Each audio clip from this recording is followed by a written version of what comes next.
Dans la réserve pour éléphants du Tennessee, une grande inquiétude régnait. Raja, la matriarche éléphante âgée de 59 ans, refusait de manger ou de boire depuis plusieurs jours. Son état se détériorait rapidement, et les employés de la réserve avaient le sentiment que le temps leur échappait dans cette atmosphère tendue. Raja n'était pas un simple résident, mais une légende vivante, une chef respectée parmi les éléphants de la réserve. Cependant, l'âge faisait son œuvre, et sa santé commençait à décliner. Malgré tous les efforts du personnel et des vétérinaires, son état continuait de s'aggraver. Les employés étaient désespérés. Ils se souvenaient de la manière dont Raja avait affronté tant de défis avec courage au fil des ans et ne pouvaient se résoudre à l'idée de la perdre. Au fond d'eux-mêmes, ils savaient néanmoins qu'ils ne pouvaient que rendre sa transition aussi douce que possible. Raja elle-même ne saurait probablement jamais à quel point elle avait marqué la vie de tous ceux qui l'entouraient et contribué au domaine de la protection des animaux. Née à l'état sauvage, Raja était une éléphante qui avait connu de près les horreurs du braconnage. Des braconniers avaient capturé sa famille, la laissant seule et blessée. Lorsqu'elle fut amenée à la réserve, elle devint un symbole de résilience. Malgré les traumatismes et les obstacles de son enfance, elle s'était transformée en une figure emblématique, établissant des liens profonds avec les éléphants et les humains. Sa capacité à instaurer l'harmonie dans le troupeau et à transmettre aux jeunes éléphants des compétences essentielles à leur survie et à leur vie sociale faisait d'elle une leader irremplaçable. Elle entretenait une relation particulièrement forte avec le docteur Samuel Harper, un éminent défenseur de la nature et spécialiste du comportement animal. Dans les années 1980, il rencontra Raja pour la première fois alors qu'il co-développait le programme pour éléphants de la réserve. Entre le jeune scientifique et l'éléphant sage naquit un lien profond, marqué par un respect et une affection mutuelle. Samuel lui rendait souvent visite et passait d'innombrables heures à l'observer et à communiquer avec elle. Leur relation devint une source d'enseignement et de souvenirs qui marquèrent durablement la vie de Samuel. En 2022, alors que Raja avait 59 ans, son état de santé se dégrada soudainement. Elle cessa de s'alimenter, devint faible et bougeait à peine. Le personnel, alarmé, déploya tous les moyens possibles pour l'aider, mais rien ne semblait fonctionner. Dans leur désespoir, ils décidèrent de contacter Samuel, bien qu'il soit désormais à la retraite. Lorsqu'il reçut la nouvelle, Samuel fut profondément bouleversé. Sans hésiter, il entreprit de se rendre à la réserve, malgré son propre âge avancé. Ce voyage n'était pas seulement un retour à son ancien travail, mais une mission profondément personnelle. Il voulait faire ses adieux à une créature qui avait touché sa vie de manière si profonde. À son arrivée, Samuel fut chaleureusement accueilli et conduit directement à l'enclos de Raja. Là, il la trouva immobile, couchée. Son corps, autrefois puissant, semblait fragile et paisible. Samuel l'appela doucement par son nom, mais elle ne réagit pas. Déterminé, il se mit à fredonner une vieille mélodie qu'il chantait souvent lors de ses visites, espérant que les sons familiers l'atteindraient. Au bout de quelques minutes, les grandes oreilles de Raja frémirent légèrement, et ses yeux s'ouvrirent avec difficulté. Lentement, elle tourna la tête en direction de Samuel. Son regard était empreint de reconnaissance. Le cœur de Samuel débordait d'espoir. Il continua de fredonner et lui raconta doucement des souvenirs partagés, des moments d'humour, des découvertes fascinantes et les débuts de leur amitié. Ces mots semblaient pénétrer sa faiblesse et la ramener du bord du gouffre. Un faible mouvement de sa trompe attira son attention. Lorsqu'il tendit la main, Raja le toucha doucement avec sa trompe. Ce fut un moment d'une intimité et d'une confiance incroyable. Samuel resta à ses côtés, caressant sa trompe et continuant à lui parler d'une voix apaisante. Soudain, il remarqua que Raja fixait un coin de son enclos avec attention. Curieux, il fouilla la paille à cet endroit et découvrit, à sa grande surprise, une réserve de nourriture cachée. Il s'agissait de petits tas de pommes, de feuilles et de friandises spéciales que Raja semblait avoir mis de côté pour elle-même. Cette découverte bouleversa profondément Samuel. Malgré son état affaibli, Raja avait pensé à conserver de la nourriture. Cela témoignait de son instinct de survie remarquable et de son ingéniosité habituelle. Samuel partagea sa découverte avec le personnel, qui commença immédiatement à lui offrir ses aliments préférés en petite quantité afin de la réhabituer progressivement à manger. Raja prit d'abord seulement quelques bouchées, mais son appétit augmenta jour après jour. Elle recommença à s'intéresser à son environnement. Les autres éléphants de la réserve semblèrent également remarquer ce changement. Ils se rassemblèrent près de son enclos, comme pour soutenir leur ancienne chef.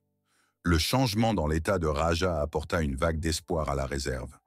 Les autres éléphants exprimèrent leur affection pour leur matriarche d'une manière émouvante. Certains poussaient de doux barrissements, tandis que d'autres tendaient leur trompe vers les barrières de son enclos, comme pour lui faire sentir leur présence. Il semblait que tout le troupeau était inspiré par la renaissance de Raja. Samuel resta à ses côtés jour et nuit. Il apporta de vieilles photos et des carnets qu'il avait remplis dans les années 1980 lorsqu'il travaillait dans la réserve.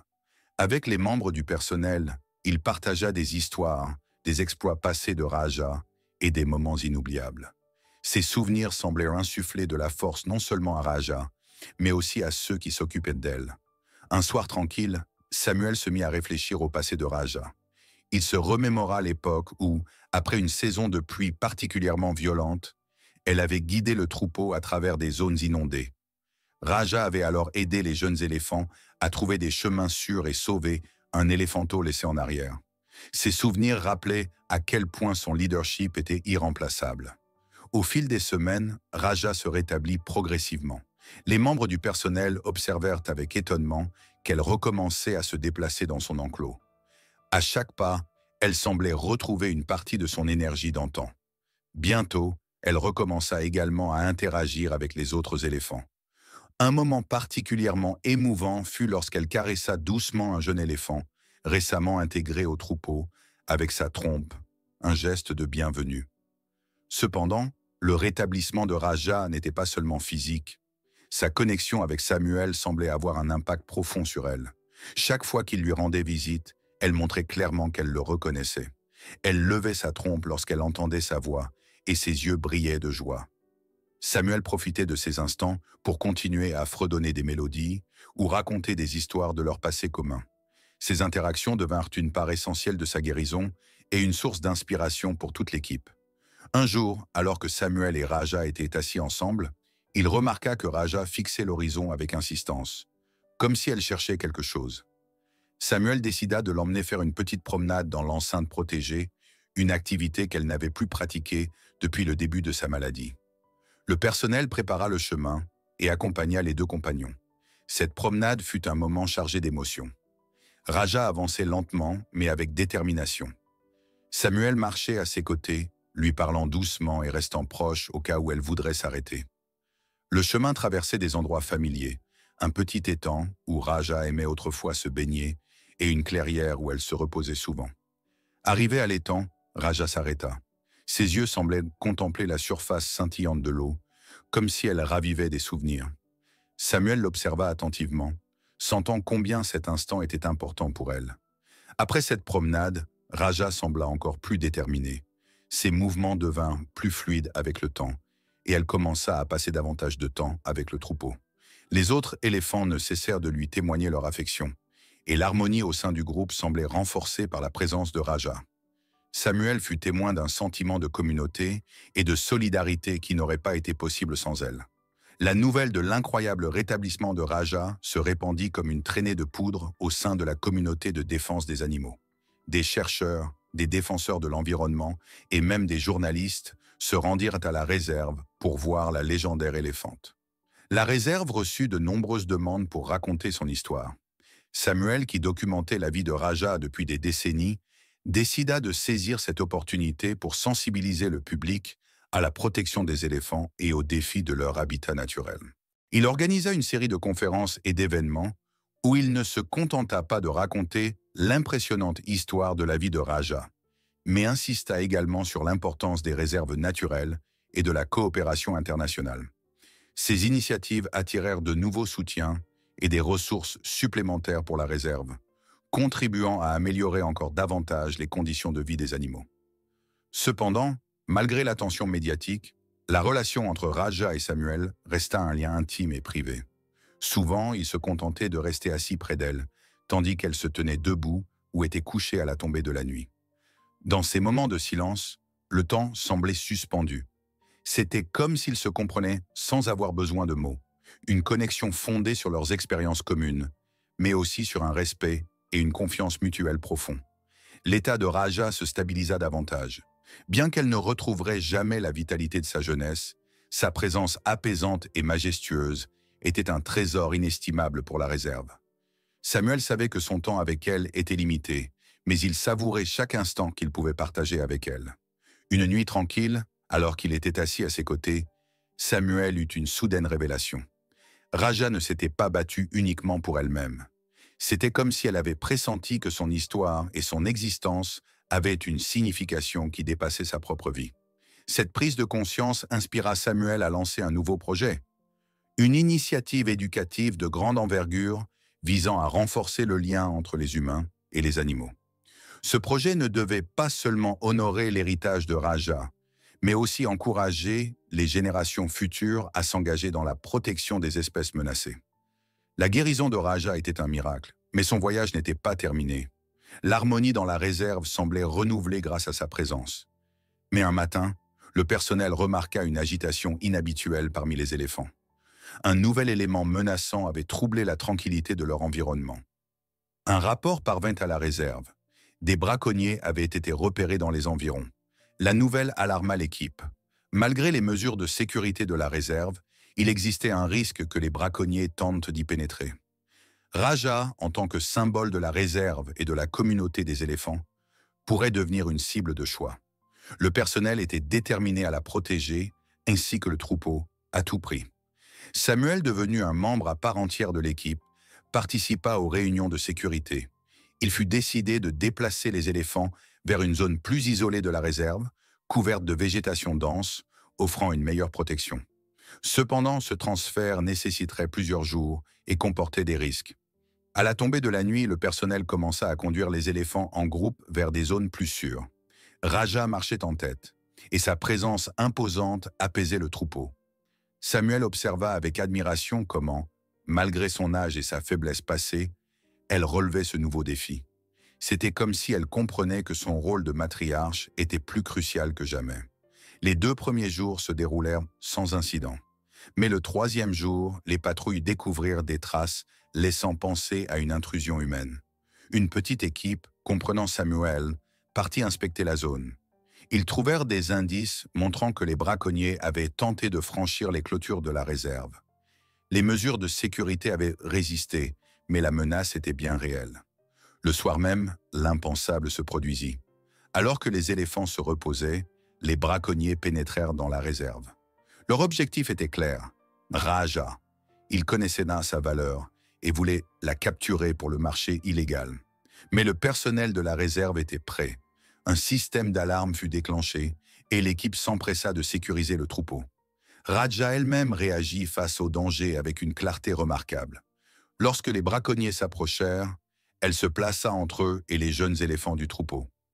Samuel et les autres regardèrent avec stupeur Raja intimider les intrus avec un barrissement profond et puissant. Les braconniers, surpris par sa détermination et la réponse rapide de l'équipe, hésitèrent. Un affrontement devint inévitable. Samuel, bien qu'il ne soit pas un combattant, rassembla tout son courage et détourna l'attention d'un des braconniers en dirigeant une lampe torche dans l'obscurité. Ce moment permit aux forces de sécurité de la réserve de prendre le dessus sur les intrus.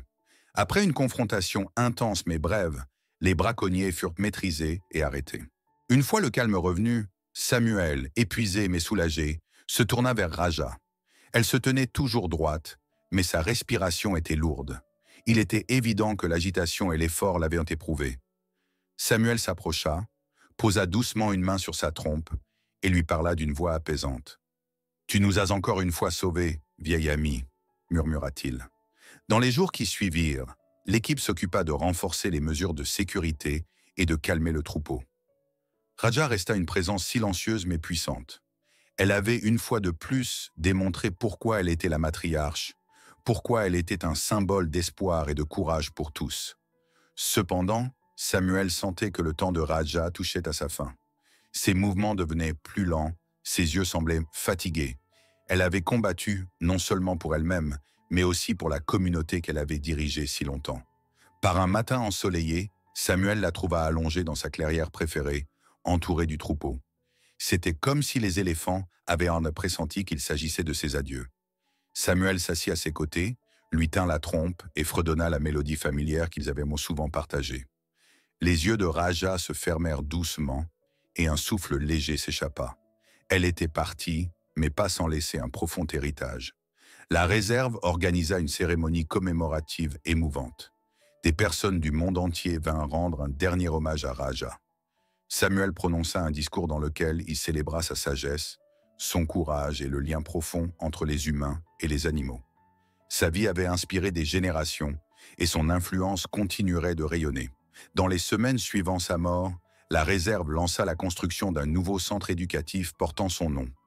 Ce centre devait raconter l'histoire de Raja aux générations futures et sensibiliser à la protection des éléphants. Samuel écrivit un livre sur leur voyage commun qui devint un best-seller et rappela au monde à quel point chaque vie est précieuse. L'héritage de Raja perdure, dans le cœur des gens, sur les chemins de la réserve et parmi les éléphants qu'elle a inspirés. Elle était bien plus qu'une matriarche. Elle était un symbole de l'amour, du courage et de l'unité, montrant que même les plus grands obstacles peuvent être surmontés.